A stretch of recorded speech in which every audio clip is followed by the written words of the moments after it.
वैसे तो सबका अपना अपना तरीका होता है बोनसाई बनाने का, टोपियारी बनाने का। सब जो चाहे आप उसको शेप दे सकते हैं, लेकिन मेरा कुछ अंदाज़ अलग है जो मैं आपके साथ आज शेयर करूंगी। जो आप मेरी ये टोपियारी देख पा रहे हो, इनके बारे में बात करेंगे कि कैसे कैसे हम इनकी देखभाल करते हैं, कैसे हम इनको शेप दे सकते हैं, कब इनको शेप दें। तो चलिए दोस्तों, मैं अपनी बात शुरू करती हूँ। मैं पिंकी यादव आप सबका स्वागत करती हूँ मेरे अपने इस gardening channel Pinky Yadav's garden में। तो सबसे पहली बात तो मैं ये बताना चाहूँगी दोस्तों, ये जेड प्लांट है और जेड प्लांट की जैसा कि आपको पता हो कई वैरायटी होती हैं, कई टाइप के होते हैं। एक जेड प्लांट वो होता है जो आप देख पा रहे हो, जो ऊपर की तरफ बढ़ता है। इसकी ग्रोथ है ना ऊपर की तरफ होती है। ये एक पेड़ की तरह फैल भी जाता है और घना जंगल सा बढ़ जाता है। ये देखिए आप, इसकी शेप देखो कितनी बड़ी हुई है। मैंने इसको एक धागे की हेल्प से इसको राउंड राउंड शेप दे रखी है, ऐसे धागा लपेट करके, या फिर आप वायरिंग भी कर सकते हो। आप जो देख पा रहे हो, मैं नज़दीक से दिखाऊं, देखो मैंने धागे की हेल्प ले रखी है और धागे की हेल्प से मैंने इसको ऊपर की तरफ बड़ा कर रखा है। अच्छा, मैंने इसको कोई सपोर्ट नहीं दिया है। आपको मैं नज़दीक से दिखाना चाहूँ तो आप इसकी ब्रांच देखिए, अंदर वाली ब्रांच बहुत मोटा तना हो रखा है। ये देखो, ये देखो मोटी ब्रांच बनी हुई है इसकी। तो इनको मैंने ऊपर की तरफ ही शेप दी है, धागे की हेल्प ली है। और दूसरी वैरायटी जो होती है वो, उसकी जो टहनी है ना, वो नीचे की तरफ ग्रोथ होती है उनकी, वो नीचे की तरफ। जैसा कि आप मेरे इस बुधा में लगा रखी है मैंने, ये देखो इसकी सारी ब्रांचेज नीचे की तरफ बढ़ेंगी, नीचे की तरफ। यहाँ पर मैंने 2-3 इसकी ब्रांच लगा रखी है, तो ये दोनों तीनों ब्रांचेज इसकी ये नीचे की तरफ बढ़ी हुई है। ये छोटा प्लांट है। इसी वैरायटी का जो बड़ा मैंने जिसको मोर की शेप दे रखी है, वो मेरा ऊपर, जैसा कि आपको पता है मेरे पास टेरेस गार्डन है और वहाँ पर मैंने रखे हुए हैं ये कुछ प्लांट्स जिनको थोड़ी धूप की ज़रूरत होती है, इसलिए मैंने इनको अपने एंट्रेंस पर ही रखा हुआ है घर के। तो ये वाली वैरायटी नीचे की तरफ पड़ती है। अब बात करते हैं कि एक और भी टाइप आती है जिसको बहुत मोटे पत्ते होते हैं और उसको क्रेसुला के नाम से जानते हैं। ब्रांचेज भी उसकी थिक होती है, मोटी मोटी होती है, और पत्ते भी मोटे मोटे होते हैं।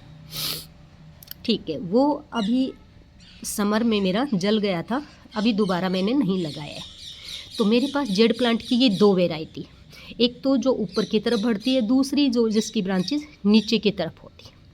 ये जो है ना, ये वाली जो नीचे की तरफ बढ़ती है, ये इसकी जो है बहुत फ्लेक्सिबल होता है, ये लचीला होता है। इसको हम जैसी चाहें शेप दे सकते हैं, जैसे मोड़ तोड़ इसको सकते हैं, कैसे भी इसको हम शेप दे दें। जैसा कि मैं आपको दिखाऊं, ये वाली शेप देखो, ये वाली शेप मैंने इसी को दी है। एक ब्रांच लगाई थी, इसकी ग्रोथ बहुत धीमे होती है, ये थोड़ा टाइम लेता है बढ़ने में। और ये वाली वैरायटी है, ये बहुत फास्ट बढ़ती है, तभी तो इतना ऊपर की तरफ बढ़ चुका है ये। लेकिन ये वाली वैरायटी धीमे बढ़ती है, फ्लेक्सिबल बहुत ज़्यादा होती है लेकिन धीमे बढ़ती है। अब ये जो मेरी टोपियारी आप देख पा रहे हो, जिसको मैंने एक टेम्पल शेप दे रखी है, और टेम्पल शेप भी देख पाएंगे आप कि कितनी ज़्यादा गहरी हुई है। ये देखो, ये देखो, ये नीचे से आप देखिए, ये देखिए, ये देखो, इसको मैंने बहुत घना बनाया हुआ है। इसको घना कैसे बनाया है, इसके लिए आपको कुछ टिप्स फॉलो करने पड़ेंगे। ये मैं आपको ये चारों तरफ से दिखा देती हूँ। इसमें भी मैंने धागे की हेल्प ले रखी है और धागे की हेल्प से ही मैंने इसको बूशी बनाया है। बूशी बनाने के क्या तरीके हैं, जैसे आप देख पा रहे हो, ये ब्रांच बढ़ गई है ना, इसके बड़े बड़े पत्ते हो गए। तो हमें इनको ऊपर से टिप पर से ऐसे पिंचिंग कर देना है। ये देखो, पिंचिंग कर दिया है ना। जितनी आप पिंचिंग करोगे ना, वहाँ पर ही मल्टीपल लीव्स आएंगे, ब्रांचेज बनेंगी, है ना। तो आप इनको जितना पिंचिंग करोगे उतने ही ये बूसी बनता जाएगा, घना बनता जाएगा। तो एक तो मेरी टोपियरी ये टेम्पल शेप हो गई।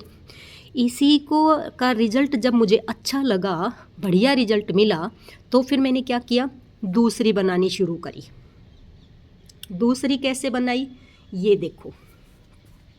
इसमें मैंने ये वाली जो है ना, एक स्टेम तो मैंने लगा रखी है जो मोटी ब्रांच होती है ना, वो वाली टाइप, और बाकी फिर मैंने इसमें जो नीचे की तरफ बढ़ते हैं ना, वो वाली टहनी लगाई हुई है।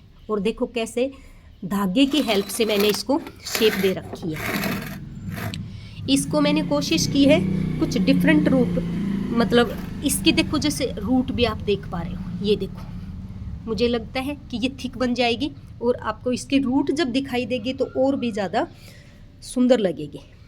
तो इस प्रकार से मैंने इसको भी टेम्पल शेप दे दी है।